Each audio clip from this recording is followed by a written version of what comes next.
ဆိုတာကြည့်လိုက်ရင်ဟာငါအင်းနီနာနဲ့လည်းဘာမှပြဿနာမရှိဘူးတကယ်ချင်းတွေနဲ့လည်းပြဿနာမရှိဘူးရဲစကားမှလည်းမတွေ့မရှိပါဘူးတရားလည်းမှလည်းတွေ့မရှိဘူးငါမှပြမရှိဘူးဘာကဲတဲ့ဘုလိုလဲဆိုပြီးတာမန်နေနဲ့ကျုပ်ကိုယ်တိုင်ကတခါတလေအရင်တော့စဉ်းစားခဲ့ဘူးလေဒါပြင်မဲ့ပြန်ပြီးစဉ်းစားတဲ့ခါမှာကျွန်တော်တို့ရဲ့အဲ့ဒီအစင်ပြီးရုံက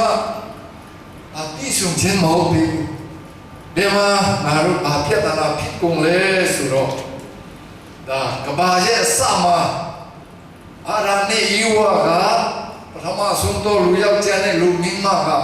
ဖယားသခင်ရဲ့စကားနားမထောင်ဘဲနဲ့ဒါမစားနဲ့ကျန်တာအားလုံးစားကျန်တာအားလုံးမင်းတို့အုပ်စုရမယ်ဆိုပြီးမဲ့စာတန်မနကလာပြီးဒီတို့ရဲ့ဘုရားသခင်ကဘာဒီမလို့နဲ့လို့ပြောတယ်လေမစားနဲ့လို့ပြောတာစီလားဆိုပြီးအဲ့ဒါမယုံနဲ့စားလိုက်ပါ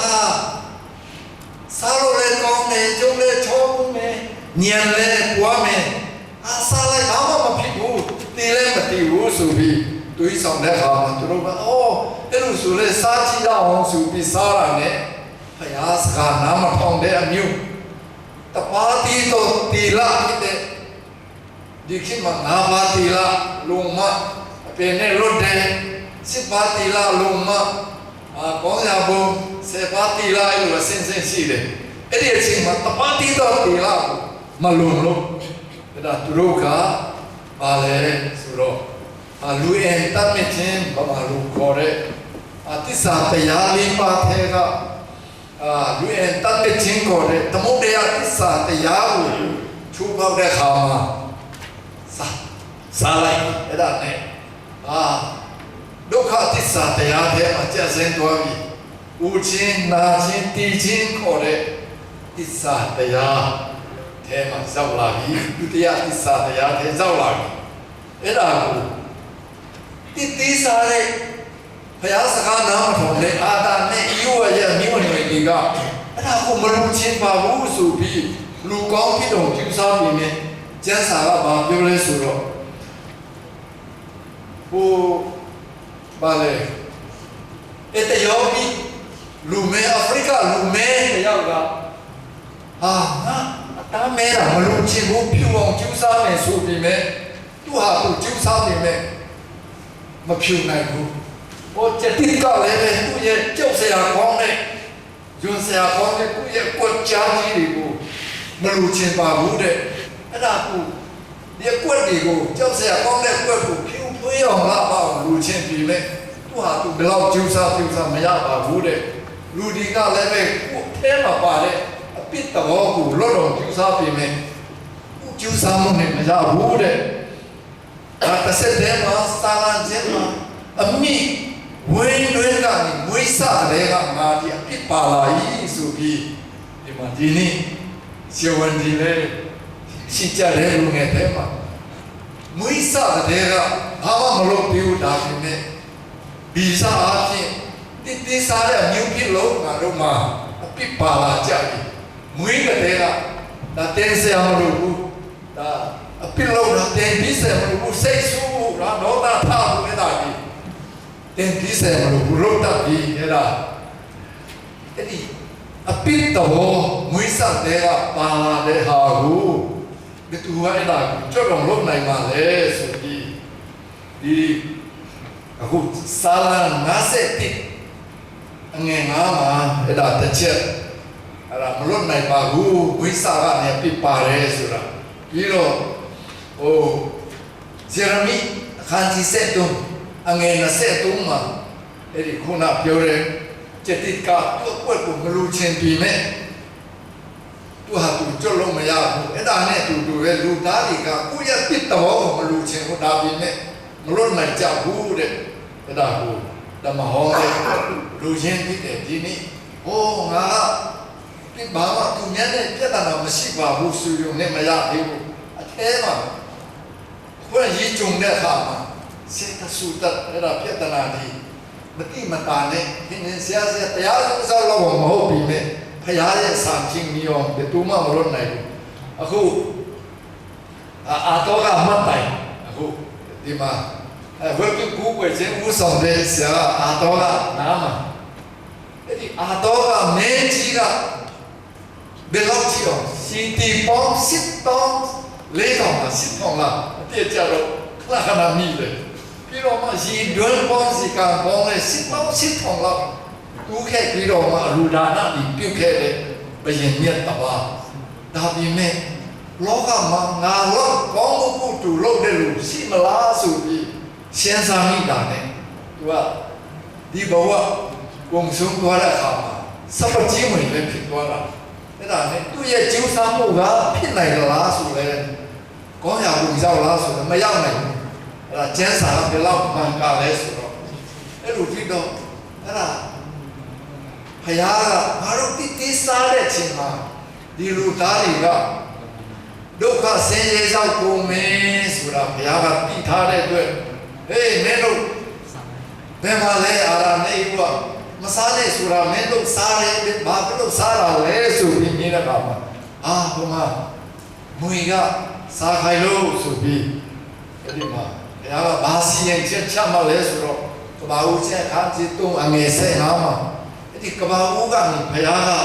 လူသားဒီဦးချင်းနာချင်းတီချင်းကနေလွတ်မြောက်ဖို့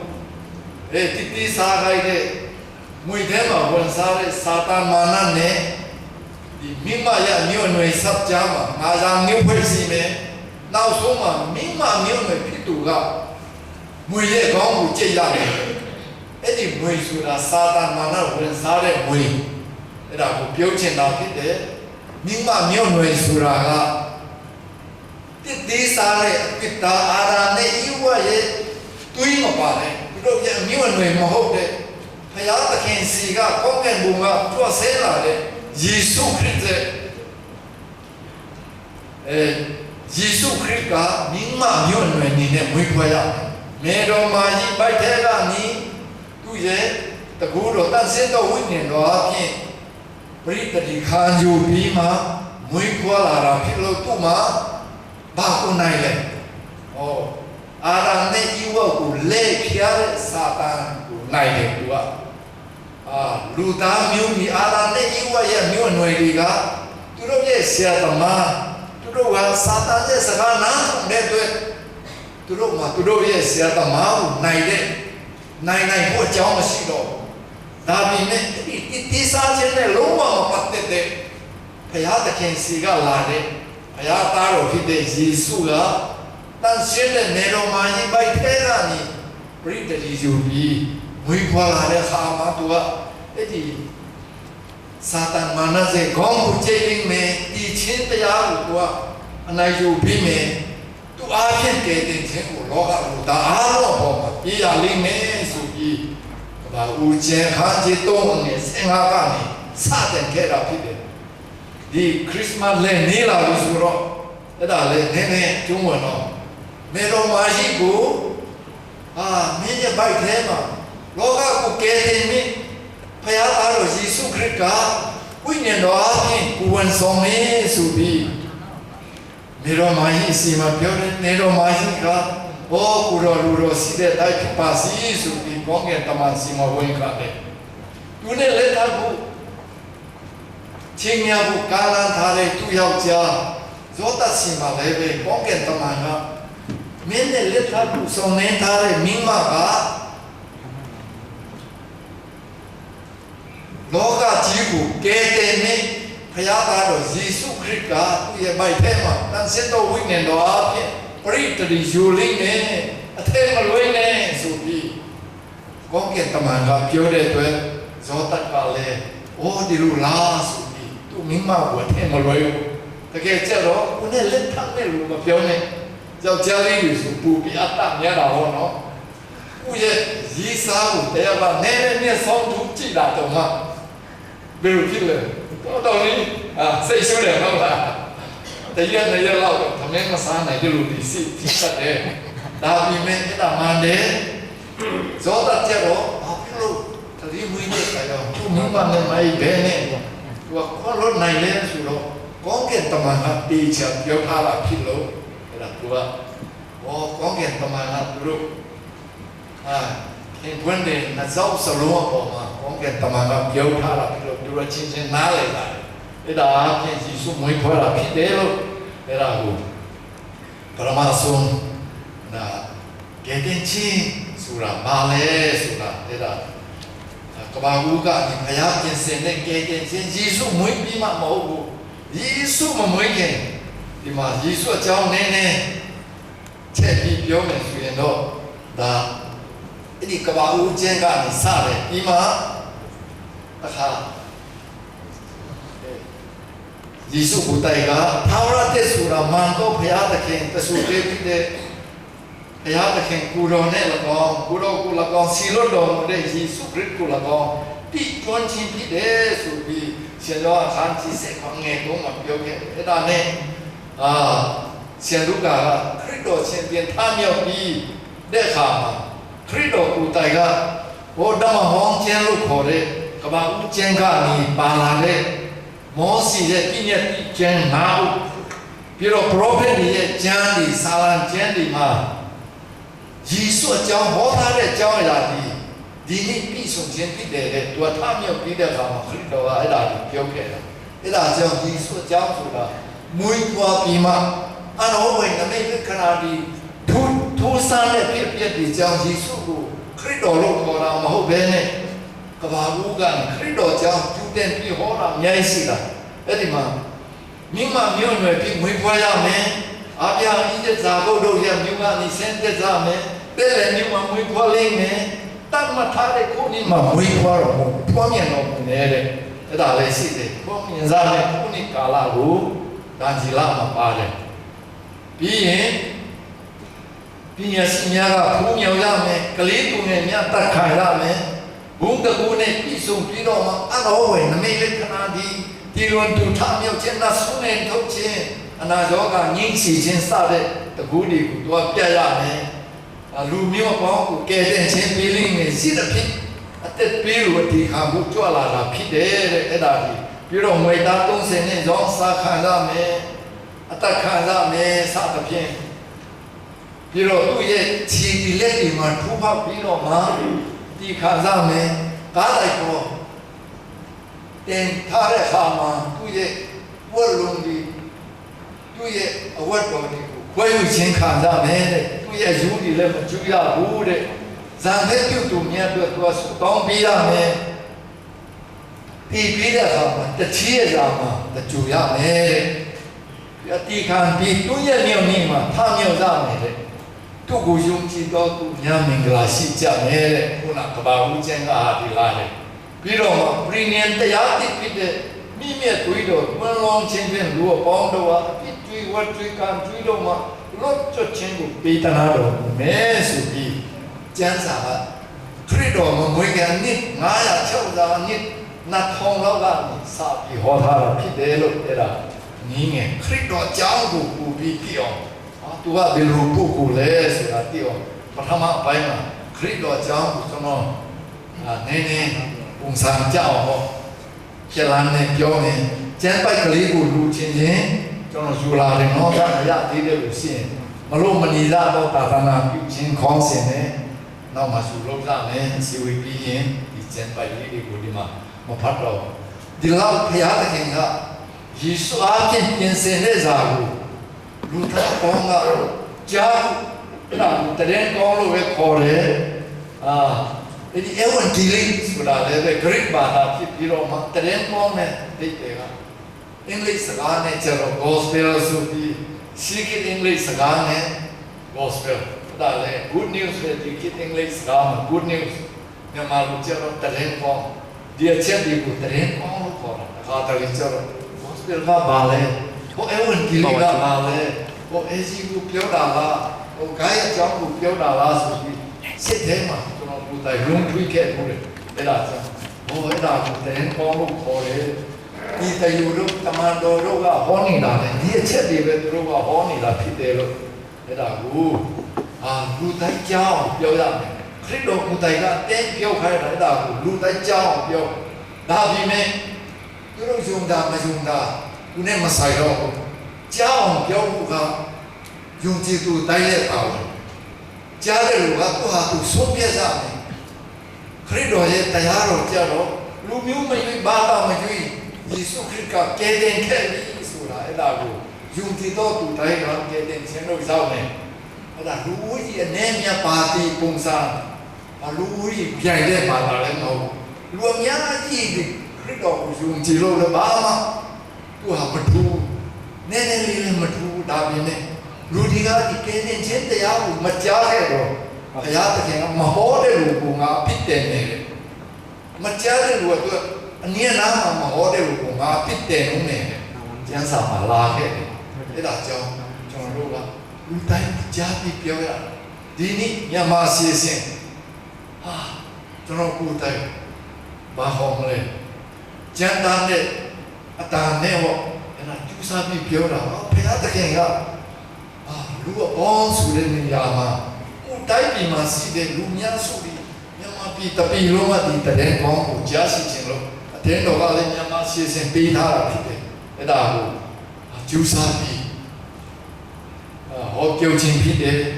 ဒီမှာရှိတဲ့နေရာကိုဒီကလည်းဆက်လက်ပြီးဟောပြောလို့ရှိရင်မင်္ဂလာရှိတယ်တဲ့အဲ့ဒါကြားတဲ့လူကတော့သူ့မှာဆုံးဖြတ်ပြီးသူဟာသူဆုံးဖြတ်ဖို့ပဲဖြစ်တယ်မကြားတာကိုငါကမဟောတဲ့လူကိုဒါဝင်ရှိတယ်ဆိုပြပြတယ်နဲ့ကျန်စာမှာအဲ့လိုလာတယ်နောက်ဆုံးမှာဒီကဘာကြီးပါဖြစ်လာတယ်ယေရှုရဲ့ကယ်တင်ခြင်းကိုအခုပြောတယ်လူတွေကဘယ်လိုတုံ့ပြန်လာလဲဆိုတော့စာလံကျမ်းမှာခရစ်တော်မပွင့်ခင်အနည်းတစ်ထောင်လောက်မှာစာလံကျမ်းကဘာပြောလဲဆိုတော့လောကီရှင်ဘုရင်ဒီမုမတ်တွေကထာဝရဘုရားနဲ့ခရစ်တော်ကိုနားမလည်တဲ့အတွက်ဘာလဲဆိုပြီးမသိနားမလည်လို့ဇာတိပြုတ်ကြနေတဲ့တင်းထွက်နေတဲ့ဒါပေမဲ့ဘုရားသခင်ကသူတို့ကိုဖွင့်လို့တဲ့မင်းတို့ငါ့ကို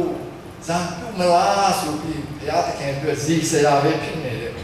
ရားသခင်အတွက်ကဲ့ရဲ့ဆရာပဲဖြစ်နေတယ်ညီကြီးပြန်လုံးကထာဝရဘုရားကိုဒီကျွမ်းချင်းပညာနဲ့နောက်ဆုံးမှာပြည့်စုံရမယ်လေငါရှိခိုင်းတဲ့ဒီတရင်ကောဟောကြားခြင်းကအောင်လိမ့်မယ်အောင်မြင်ခြင်းနဲ့ပြန်လာရမယ်ကဘာမီပြန်တဲ့ကိုလုံးကိုလွန်မိုးလိမ့်မယ်လေထာဝရဘုရားရှိမှလူတိုင်းကလူထောက်ပြီးငါ့ကိုဝန်ခံကြမယ်ဆိုပြီးယေရှုခရစ်ကိုဝန်ခံကြမယ်တဲ့အဲ့ဒါကျမ်းစာမှာပါလာဖြစ်တယ်အဲ့ဒါကြောင့်ဒီလိုဟောကြားတာမင်္ဂလာရှိတယ်နားထောင်တော့သူတွေတွေ့လည်းမင်္ဂလာရှိတယ်ကဘာတစ်ပြန်လုံးကိုဘုရားသခင်ကကျင့်လို့တဲ့အကြောင်းဖြစ်တယ်လို့အဲ့ဒါပရမအပိုင်းခရစ်တော်ကြောင့်မိတ်ဆက်ခြင်းနဲ့ဒီကဲတဲ့ခြင်းဘိုင်းဖြစ်ဖြစ်နေတမန်တော်အောင်ဒုတိယဘိုင်းကျတော့ဝေတော်ဘိုင်းအတွက်ဝေတော်ဘိုင်းမှာနည်းနည်းဒီနေ့အတွက်ကျွန်တော်ရွေးထားတာတော့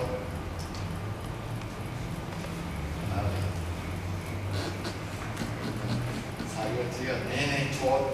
ချက်ချင်းတယ်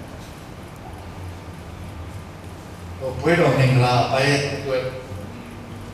တကယ်ဘွေတော်တော့စားပြီးပါဘူးဒါပေမဲ့ဒီဘွေတော်မှာအခုယေရှုအကြောင်းပြောရင်းနဲ့ကျွန်တော်တို့ယေရှုအသွေးတော်အကြောင်းကျမ်းစာမှာတခါဤတေလယေရှုအသွေးတော်အပြင်တည်တင်ခြင်းကြောင်းကိုဤတေလလူမျိုးတွေဤဂျစ်တိုင်းပြည်မှာကျွမ်းခါနေတဲ့ချိန်မှာဖာရောဘုရင်ကသူတို့ကိုဘယ်နည်းနဲ့မှမလွတ်ခြင်း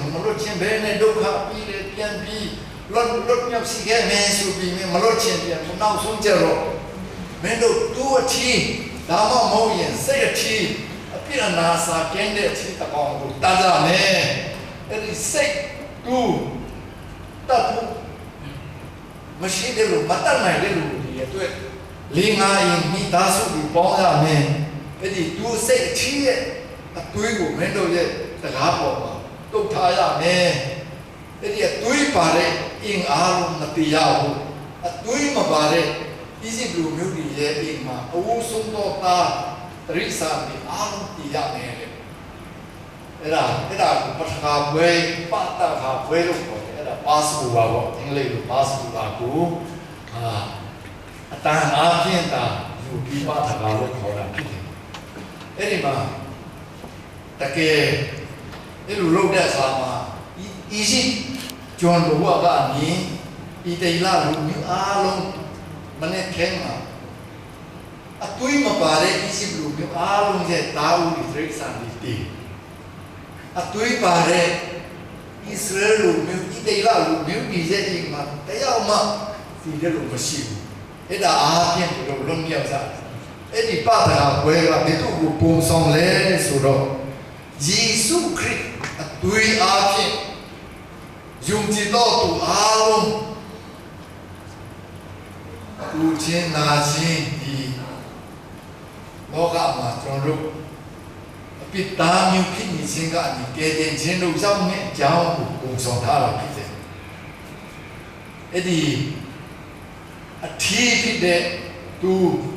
စိတ်အထီးဖြစ်တာကယေရှုအယောက်ျားပြီးတော့မှအခါမလဲတဲ့လာပြီးတဲ့ကျမ်းစာယေရှုအရင်ထောင်မပြုတ်သေးဘူး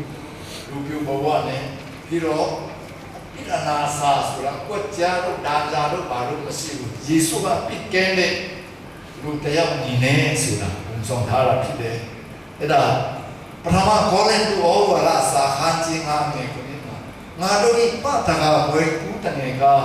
ယေရှုခရစ်ဖြစ်တယ်ဆိုပြီးစံတော်ကဆင်းပြအခုဘွယ်တော်ခရစ်တော်ဒီခံဖို့နောက်ဆုံးမြတ်စွာစာပွဲကျမ်းပါတဲ့နေ့ရက်ကဘယ်နေ့လဲဆိုတော့နေ့တိုင်းဣဂျစ်ကျွမ်းကနေလွတ်မြောက်ဖို့ပတကာဘွယ်ပထမကျမ်းပါတဲ့ကူတွေ့လက်တွေ့လွတ်မြောက်ခဲ့အဲ့ဒါကိုအောင်ပြီးသွားပြန်အနစ်ပေါင်းနဲ့ထောင်လောက်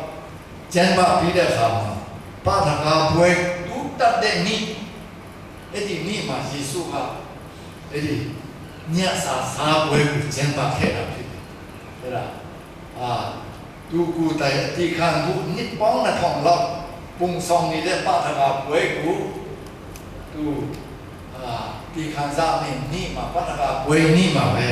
သူကညစာစားပွဲကျင်းပခဲ့ခြင်းဖြစ်တယ်လို့အဲ့ဒါရှင်လုကာထဲမှာကျွန်တော်တို့တွေ့ရတဲ့ရှင်လုကာခန်းကြီး20နှစ်အငယ်ခုနှစ်မှာပါဒကာဘုတငယ်ကိုတတ်ဆတော့နိဒီဟုတော့အာဇုမဘွဲနိသောတော့ဟာဘူတော်ကငါတို့စားဖို့ရတဲ့တို့ဒီတွေ့ပါဒကာဘွဲကိုပြင်ဆင်ကြတော့ဘူးဒီတယုနဲ့ဇောဟာကိုစီလွတ်တော်မူ၏အဲ့ဒါအဲ့ဒီပါဒကာယေရှုကဟိုညစာစားပွဲကျင်းပတဲ့နေ့ဆိုတာပါဒကာပွဲမှာသူတငယ်စိတ်တငယ်တတ်တဲ့နေ့ဖြစ်တယ်နေ့ပေါ်နာအောင်အဲ့ဒါကိုကျင်းပနေတယ်ဒါပေမဲ့ယေရှုကိုယ်တိုင်ကဒီချင်းကြမှာတကယ်ကိုယ်တိုင်ဒီခါပြီးလောကကိုကယ်တင်တာဖြစ်တယ်တခါအခုယေရှုကဘာပြောခဲ့လဲဆိုတော့ရှင်သောဟာခရစ်ဝင်ကျမ်းမှာခန်းကြီး6ငယ်51မှာအားလုံးသိပါတယ်ယေရှုကဘာပြောလဲဆိုတော့ငါဒီကောင်းကင်မှာဆင်းသက်တော်အတက်မုံဖြစ်၏တဲ့ဤမုံကိုစားတော်သူနေဒီကအရှင်မပြတ်အသက်ရှင်လိမ့်မယ်တဲ့ငါပြီးတော်မုံကလောကီသားတို့၏တဲ့ဘောလုံးမှာဆွမ်းတော့ငါသားဒီဟုမြင်တော်မူ၏ထိုအခါဆိုတော်လူတို့ကဤသူဒီမိမြတ်သားကိုငါတို့စားဆရာကိုအဘယ်သို့ပြီးနိုင်သနည်းဟုအချင်းချင်းမြင်ကုန်ကြ၏ယေရှုကလည်းငါအမှန်ကန်ဆိုဒီကလူသားရဲ့သားကိုမစားအသွေးကိုမတောက်ရင်တင်လို့နိုင်အသက်မရှိတဲ့ယူရလူတွေကတာမန်တရိษံရဲ့အသွေးတော်မစားရဘူးအသွေးဆိုတာတက်ဖြစ်တယ်ဆိုပြီးသူတို့ရှောင်နေတဲ့အချိန်မှာယေရှုကငါအသွေးကိုစားရမယ်တဲ့ဘယ်လိုစားရမလဲဆိုတာတကယ်စဉ်းစားရဖြစ်တယ်ဒါပေမဲ့အဲ့ဒါတွေကသူ့ရဲ့အသက်သူ့ရဲ့ချိုးဖက်တဲ့ခန္ဓာကိုသူ့အပေါ်ကနေစီးဆင်းသွားတဲ့တွေးတော်ပုံဆောင်ပြီးငါတွေးကိုစားလို့ဆိုပြီးမုံနဲ့စပစ်စီကိုတိုက်ပြီးချင်းဖြစ်ပါလေလို့ဒီမှာ ตะขาเยซูอาพินโลกตะคูลุงเอตินชินลูกเจ้าเด็กเจ้าอาดังกันนี่ซาเช่นรัวป้องสุดเด็ดขามาอีกเวลาคนละเนี่ยดามาโมคริสโตยุงจีโตตุญญายุงจีโตตุเตเรนกองเจ้าโตตุญญาตัวที่ซากันนี่เปลี่ยนปีโชว์ไล่ในสุยนปฐมโคเลนตัววาระสาขันจีเซนาอันเงินเซนิมารัวป้องโดดีอาดานอาเกนตีชินลูกเจ้าเด็กนี่ดูเด็กรัวป้องก็อาดานอาเกนตีชินลูกเจ้าเด็กรัวป้องโดดีคริสโตอาเกนแต่ชินชินลูกเจ้าจะละนานเด็กအခုအဲ့ဒီခရစ်တော်သူ့အသက်ကိုပြီးငါသားကိုစားလို့ဆိုပြီးမင်းတော်မူတဲ့ခရစ်တော်အားဖြင့်လူအပေါင်းတို့ဒီအသက်ရှင်ခြင်းတို့စောက်လက်တန်းဆိုပြီးစင်ဘောလို့ကရှင်းပြထားတာဖြစ်တယ်ဒီနေ့ကျွန်တော်ဘဝတက်တာကိုတက်ပြီးခံနေဆိုရင်လည်းပဲကျွန်တော်ချက်ချင်းဒီအချက်တွေကိုအရင်ကလည်းပြည့်စုံစုံမကြောက်သူများယုံကြည်ပြီးသားလူတွေလည်းချက်ချင်းမယုံတတ်ဘူးဒီလူဒီမှာဘယ်လိုယုံတာလဲဆိုပြီးကျွန်တော်ကိုယ်တိုင်အတစ်ဆက်ချုပ်ဆက်ခွန်လောက်မှာစေတန်တဲ့ကတူတို့ခိထောင်းတဲ့ကတူတို့ခိမှာဘရိုလေးသူများကိုဆက်စုပြီးဒီဟိုပြောမှာသူဘာဖြစ်လို့ယုံတာလဲလက်တွေ့ဘာဒီခါစားလဲဆိုပြီးပြောရင်နဲ့ကျွန်တော်ကိုယ်တိုင်ကတဲ့ကတူကျွန်တော်ဘဝမှာ90ခုနှစ်တော့ပါတော့မထောက်ကိုရ90ခိတော်မော်တော့ခိတော်ထဲမှာညအိပ်ပြီးဆွေးတယ်တရေချောက်တယ်တရေဆွဲကလာအနားမှာရှိတဲ့တငယ်ချင်းတွေကဒီလိုအော်ပြက်ပြီးဟဲ့ကောင်ငင်းနေစမ်းကွာမင်းကြည့်ထုတ်ခါမှာတယောက်တည်းအိပ်ရင်ကောင်းမယ်ငါတို့စားလို့မရဘူးဆိုပြီးညတိုင်းလို့ခံစားတော့ရှေဝန်စီတော့လဲကျိုးကလည်းမင်းကယောဂမရှိပါဘူးတဲ့ဘယ်လိုလုပ်မှလဲကျွန်တော်ဒုက္ခရောက်တဲ့ခြေထောက်တွေလေးပူတယ်ဘာလဲမသိဘူးအဲ့ဒါညအိပ်ပြီးဆိုလွယ်နဲ့အိပ်လို့မရဘူးခြေထောက်တွေပူတယ်လို့ပဲခံစားတယ်နည်းနည်းဒီစက်သွားပြီးအိပ်လို့ပြောတော့ပြီဆိုမှတစ်ခါဆွဲခံတယ်လမ်းပြီးအော်တကယ်ချင်းတော့တော်လေးနောက်စစ်ပြီးတယ်နော်မင်းကဆိုပြီးအဲ့ဒါနဲ့နောက်ဆုံးအကြံကုန်တော့那啥我一直听嘛，这个讲我家务用的是，哎啦呢，ကျွန်တော်စုတောင်းတော့မယ်။ချာနီလာမရှိဘူး။ကဲစုတောင်းပြီးကြပါကျွန်တော်လေတန်နိုင်တော့စုတောင်းတော့မယ်။သူများရဲ့ဝိစာတွေလည်းဖတ်မယ်ဆိုပြီးစုတောင်းတော့မတိမတာနဲ့တက်တာမှတော့ကျွန်တော်မသိဘူး။ကောင်းတော်ပြီပဲ။ဒီချင်းကောင်းတော်လေဆိုပြီးစဉ်းစားစုတောင်းခြင်းစတဲ့ချိန်ကစပြီးကျွန်တော်တက်တာပဲဆိုပြီးတတိစားလာပျောက်သွားတော့တကယ်အဆင်ပြေတော့ကိုစုတောင်းလို့ပျောက်သွားမှတော့မသိဘူးကျွန်တော်ဆိုဘယ်တော့ပေါ့လဲဆိုတော့လူတွေအဆင်ပြေဘုရားကိုမိဝဲတယ်ဆိုတာလဲကျွန်တော်တိတ်တတိထားမိတယ်အဲ့ဒါနဲ့ဒီလောက်နဲ့ဆိုတော့မယူပြီးရင်ဘုရားကိုကောင်းကောင်းယုံကြည်မင်းဆိုပြီးမြဲနဲ့ဘုရားရဲ့ချင်းမြတ်ချင်းဒီအနောဝယ်ခြင်းအများကြီးခံစားလာတယ်အဲ့ဒါကြောင့်ကျွန်တော်မိသားစုတကယ်နတ်စားဟောမှနေတဲ့နတ်စားဘဝကကျွန်တော်ပထမဆုံးပြောင်းလဲတာဖြစ်တယ်။အခုဒီမှာဖတ်နေတဲ့ကျမ်းစာတွေကဟိုလက်တွေ့အသက်ရှင်တဲ့ကျမ်းပိုက်ဖြစ်မှကျွန်တော်ကိုယ်တိုင်လက်တွေ့ခံစားတဲ့အခါမှာဘုရားကိုဆုတောင်းခဲ့တဲ့မြတ်ဒီလေအနောဝယ်ပြီးဆုံးတဲ့အခါမှာဘုရားသခင်ကိုလူကြီးကြောင်းမကြောက်ဘူးတဲ့နေရာမှာမတတ်နိုင်တော့လည်းပဲခက်ခဲတဲ့နေရာပေါ်မှာတော့ပါမယ်ဆိုပြီးကြိုးစားခဲ့တာဖြစ်တယ်ဘာမှမပြောပါတဲ့အမှုတော်လောက်မှလည်းပါနိုင်ခဲ့တယ်နဲ့ဆုံးဖြတ်ချက်ကတော့ကြီးမားမားဆုံးဖြတ်ထားတာဖြစ်တယ်လို့နင်းငယ်ဆက်လက်ပြီးတိုက်တွန်းခြင်းနဲ့ခုနာရှင်ဘုရားတိခါနဲ့ဟာလည်းတကယ်လက်တွေ့မှာမှကလည်းကျွန်တော်တို့အဲမှာအဲ့လိုအခက်ခဲရှိလို့ရှိရင်တကယ်ခရစ်တော်အားဖြင့်ဆုတောင်းရင်ပြည့်စုံခြင်းကိုကျွန်တော်တို့လက်တွေ့ခံစားရမှာဖြစ်တယ်ကျွန်တော်အခုလုပ်နေတဲ့တန်လျင်ကြောင်းကုန်းစိတ်ကြီးဇွာဟောင်းဒီအလုံးစုံဇွာဟောင်းဒီဘာမှတင်လေခါနောက်မှနေတဲ့ဇွာဒီဘုံချမ်းသာစက်ကွက်ဖြစ်မှာသူတို့ပြောင်းလာတယ်ဣတိစကွက်တိလို့ခေါ်တယ်ဒီမှာ တနည်းကျတော့အာဖရိကအတိုင်းမှာကင်ဆာနာရင်းချင်းခွေကျွန်တော်စီတော့အဲ့ဒါကိုရေလုံးပွေးချက်မှာပြတ်နာပွားကြီးပြီအာဆီယဝမလည်းတတ်နိုင်တဲ့ပုံမရှိမတတ်လည်းမတတ်နိုင်ဘူးအဲ့ဒါဘာသာတရားကဒီချက်စတော့တဲ့ခါမှာနာရင်းတာအဲ့ဒီခွေကိုပြတော့အမေကြီးတရားကဟာကျွန်တော်လည်းအမေတန်းဖောင်းကြိုက်တာပဲရှာစုတော့ပြီးလိုက်ရင်ကျွန်မလည်းနာရင်းမလားဆိုပြီးစုတော့လို့စားမလားဆိုပြီးပြောတော့အဲ့ဒါသူ့ကိုစုတော့ပြီးတဲ့အခါမှာတကယ်နာရင်းတယ်ဘာလဲဝင်တာသူ့မီလီကအဲ့ဒါပူပြီးဝင်တာပြီးသူ့မီလီကဒီနေ့ယေရှုကိုယုံကြည်ပြီးနေ့ချင်းနေမလားခါကြတဲ့နေ့ဖြစ်တယ်အာမင်အာမင်နောက်နေ့ချင်းတော့မခံပြီးနဲ့အဲ့ဒီဒီကြောင့်တဲ့သူရဲ့ဘီနာမှာတကယ်စင်တဲ့သားစကွက်ကျူးကျော်စကွက်မှာနေတဲ့ဝကမဲ့နေတဲ့ပွတ်တော်ထဲမှာနေတဲ့ဒီသားစုတွေအင်ဂျီ40လောက်ရှိတယ်အဲ့ဒီအင်ဂျီတွေကကလေးငယ်တယောက်တနည်းကလေးတယောက်ကမနေ့ကမှချက်ချင်းမူပြီးတော့ဝိဒနာခံစားတဲ့ပုံစံနဲ့ကြောက်တဲ့ပုံစံနဲ့တားမှုလားမူတော့တိတ်လို့လည်းမရဘူးဘုန်းကြီးကျောင်းမှာဒီမှာတိုက်ပြီးပါဆိုပြီးကိုယ်နေတောင်းတော့လေဘုန်းကြီးကဟာမတတ်နိုင်ဘူးဆရာဝန်စီတွားဆိုပြီးပြောတော့စီတာကဆဲလာတဲ့ရှီမူတယောက်စီမှာသူတို့ရဲ့နေတန်းအားကိုတဲ့ဆရာဝန်တော့အဲ့ဒီရှီမူဖြစ်တယ်ရှီမူရင်မှာတိုက်ဆိုင်နဲ့ကျွန်တော်ရောက်နေတော့ရှီမူကဆူတောင်းပြီးလိုက်ပါဆိုပြီးချက်ချင်းဆူတောင်းခိုင်းတော့ကျွန်တော်လည်းဒီတိုင်းပဲဇူးလေးဆူတောင်းတယ်အာမင်ဆိုတာဒီကလေးကချက်ချင်းလာပြီးလားအာမင်အဲ့ဒါအနာငင်းတော့သူတို့မိသားစုကဆရာအခုနောက်မလားမကုန်တဲ့နံပါတ်ပြီးပါလို့အင်းတော်ဆုစရင်ပေါ်မှာခင်ဗျားရဲ့နာမည်ခုနံပါတ်ဒီရှိပါအောင်ဆိုပြီးရေခါရေးပြီးမှโอเคတော့အဲ့ဒီစက်ကွက်မှာလည်းပဲခရစ်တော်အကြောင်းကိုပြောတာအဲ့ဒါ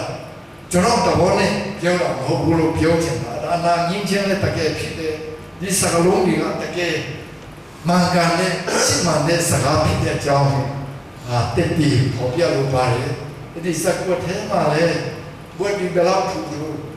အင်ပေါ်ဟာတလီအင်ပေါ်မှာတက်နေလူကြီးတွေကဒီတခြားဘာသာတွေတိတ်မပြောခိုင်းနဲ့ဆိုပြီးပြောလို့အင်ပေါ်မှာတက်နေတော့ကောင်းပန်ပါလေဆိုတော့သူတို့ရဲ့အင်ရှိမှာဖျက်ချမ်းပြီးခဲပြီးခွေးဒီဝတ်ဒီနဲ့သူခလေးတွေထိုင်ခိုင်းပြီးမှာSunday school တွေတင်ပြီးရတယ်အဲ့ဒါဘာကြောင့်လဲဆိုတော့ခရစ်တော်ကအားလုံးကြားဖို့ရှိလို့ဒီမှာအားရပါရနဲ့လေမကောင်းရင်လည်းတွားရတယ်ဝန်တာရတယ်လို့ဒီနေ့ခင်ဗျားတို့ရဲ့ဘဝတက်တာမှာလည်းပဲအဲ့ဒါအခက်အခဲရှိရင်ဒီစုတောင်းခြင်းဆိုတာတကယ်ဘုရားကနားညောင်းတဲ့ဖြီးပြီးတဲ့စုတောင်းခြင်းဖြစ်တယ်လို့နောက်ဆုံးတိုက်တွန်းလို့ပါလေအခုဘွေတော်မင်္ဂလာအတွက်အခါစီစဉ်တခုကျွန်တော်ကျမ်းပိုက်တခုအပီခရစ်တဲ့ဘွေတော်အတွက်စားကြအောင်လို့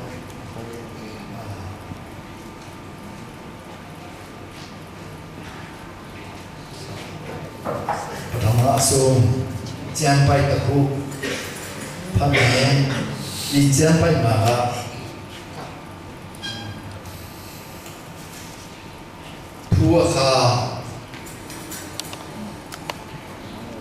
ผู้ข้าเสียมาเดขันจีนเสเจ้าอังเง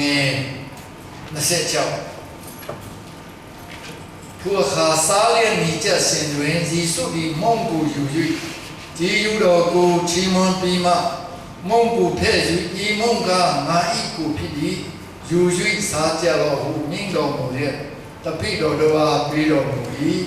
ခွက်ကိုလည်းယူ၍ကြီးယူတော်ကိုချီးမွမ်းပြီးမှသူတို့ကပြီးတော်မူ၍တင်တို့ရှိသမျှဒီတောက်ကြလောဤခွက်ကပရိညင်တရားတိနဲ့ဆိုင်၍လူများတို့ရဲ့ပြစ်ကိုလွတ်စီခြင်းကတွန်းတော်ပါ၏ဖြစ်သည်ခွက်နဲ့ပတ်သက်ပြီးနည်းနည်းချင်းစီတော့ချင်းစားတော့နော်ဒီခွက်ကောင်းကိုယူထားနိုင်ဆိုရင်ပရိညင်တရားတိဆိုတာယေရမိအခန်းကြီး31အငယ်31ကနေ33မှာ ဘာပြောထားလဲဆိုတော့အရင်ပေးထားတဲ့ premium တရားဒီနဲ့မတူတဲ့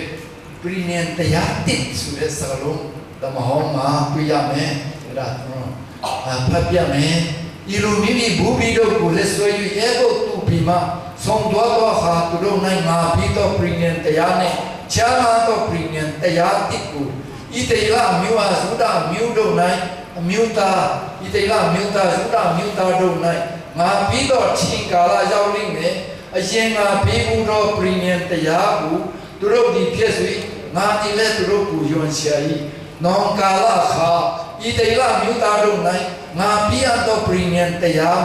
ဟူမူကားငါသာဝရဘုရားသည်ငါ၏ပြည့်ညက်တရားကိုသူတို့အတွင်းထဲသို့တွင်မယ်သူတို့နှလုံးပေါ်မှာရေးထားမယ်ငါဒီသူတို့၏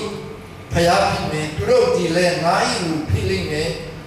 သူတို့ကသာဝရဘုရားကိုသိလို့အမျိုးသားချင်းညီအကိုချင်းချင်းတယောက်ကိုတယောက်ဆုံးမဩဝါဒမပေးရကြအကြောင်းကအငယ်ဆုံးသောသူမှစ၍အကြီးဆုံးသောသူတရားသူအပေါင်းတို့ဒီငါကိုသိကြလိမ့်မယ်သူအခါငါဒီသူတို့အပြစ်များကိုတေးခံမယ်သူတို့ပြုတော်သူဆရာများကိုမအောင်ညီမယ်ညီမယ်ဟုဟာရဘုရားမြင့်တော်မူ၏premium တရားတစ်ဆိုတာ New Covenant ပြီး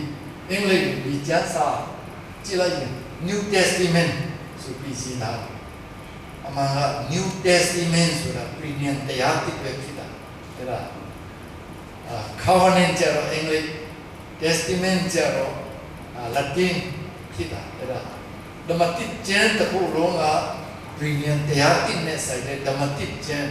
ဓမ္မဟောင်းကျမ်းကလည်းဒီအချက်ကလေးကိုပေါ်ပြဖို့ထွက်လာတဲ့ဓမ္မဟောင်းနဲ့တူတယ်အဲ့ဒါNew Testament နဲ့ Old Testament ဆိုတဲ့စကားကျမ်းစာတစ်ခုလုံးကိုနည်းနည်းညွှန်ပြီးမှဒီမှာဘာစကားလာခဲ့ဒီလဲဆိုတော့လူများတို့ရဲ့တိကူလွတ်စီခြင်းကသွန်တော်ငါ့ရဲ့ဝိပိနိတဲ့အဲ့ဒီအတွေးတော်ခရစ်တော်ရဲ့တွေးတော်ဆိုတာလူအများတို့ရဲ့အပိကူလွတ်စီတဲ့အတွေးငါသွန်တော်ငါ့ရဲ့ဝိပိတယ်ဆိုပြီးခရစ်တော်ကပြောခဲ့တယ်ဖြစ်တယ်ဒါကြောင့်ဒီငါတဲ့မုန်ဖြစ်တယ်ဆိုတဲ့စကားလုံးကို၎င်းငါအတားကိုစားတော့သူငါအတွေးကိုတောက်တော့သူကအာဝရတက်စားမယ်ပြည့်လို့ချင်းကိုစားမယ်ဆိုတာခရစ်တော်ရဲ့တင်ချက်ကိုစင်ချင်အောင်ပြီးဝဲတော်ကိုဝင်ကြပါစို့စုပေါင်းကြတော့နော်ခရစ်တော်ကကြီးတော်ချီးမွမ်းပြီးမှဆိုတဲ့အတိုင်းကြီးတော်ချီးမွမ်းကြရအောင်အမြင့်မြတ်ဆုံးသောမေတ္တာတော်ရှင်အနန္တတကုရှင်အဘမြတ်စွာသောဘုရားသခင်ဘောကုရောဒီကဘာဦးမဆရာလူသားတို့ဒီကုရောဤအမင်းတော်ကိုနားမထောင်နိုင်ပဲပြီးဆုံးခြင်းတဲ့၌ပျက်စီးပြီးကြဆင်းပြီးဖြစ်ခဲ့တော်လေကုရောဒီသူတို့ကိုပြည့်လေပြီးအပြစ်မှလွတ်ချစီဖို့ရပြည့်ကျွေးဝတ်ကံကျွေးရှိတမျှမှလူသားပေါင်းတို့ဒီလွတ်ချစီဖို့ရကုရောသားတော်ယေရှုခရစ်တော်ဖြင့်ဝိတကူတော်အားဖြင့်လောကပူရန်ပြန်ဆဲခဲ့ပြီးတော့ဘုတော်ကြောင့်ကြီးတော်ကိုချီးမွမ်းပါ၏ကိုတော်ဤကဲတဲ့ချင်းကြီးကိုမကြားရမတိရတော့သူဒီမြတ်မှာတည်ခြင်းတစ်ခုလုံး၌လည်းပဲလူတိုင်းကိုကြားသိဖို့ရန်ကိုတော်ဤတပိတော်မြတ်သူကြည်သူများကိုအုပ်ပြုတော်မူပါဒီနေ့ဤမြတ်မှာရှိစင်း၌ကိုတော်ပြည်တနာတော်မူသောကဲတဲ့ချင်းကြီးကိုတော်ဤဆုံးလို့ပြည့်မိမြတ်တဲ့ကိုဆုံးနဲ့ပြည်တနာတော်မူသောကိုရောဤဟဲ့တော့အတားကူစာမုန်ကိုလသောကိုရောထံတော်ပါမစီစဉ်သောအတွေးကိုဇီမနဲ့ဒုဆောင်စားနဲ့စပစ်စီကိုလသောကိုရောဒီပေါင်းကြည့်ပြီးတဲ့ဒုဆောင်စားနဲ့သူများပေါ်၌ကိုရောနဲ့တလုံးတော်ထဲဖြစ်ခြင်းကိုရောထံတော်ပါမလာတော့ကဲတင်ခြင်းအဝရတစ္ဆာချင်းနဲ့ဆက်ဆိုင်တော့ဒုဆောင်ခြင်းကိုရောနဲ့ယုံကြည်ခြင်း၌တလုံးတော်ထဲဖြစ်ခြင်းကိုကိုရောဒီကောင်းချီးကြီးရဲ့ရောက်စီတိုင်းပေါ်၌ဤဝေတော်မင်္ဂလာအတွက်ကောင်းချီးပြီးတော်မူပါမယ့်အကြောင်း ယေရှုမြတ်တော်နာမကိုမြည်ပြုလျက်အလုံးစုတည်ဆိုတဲ့ခြေတော်ကိုချီးမွမ်းလျက်တုံးဆောင်ကြပါရဖာမြတ်စွာဘုရားသခင်အာမင်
那就没得了。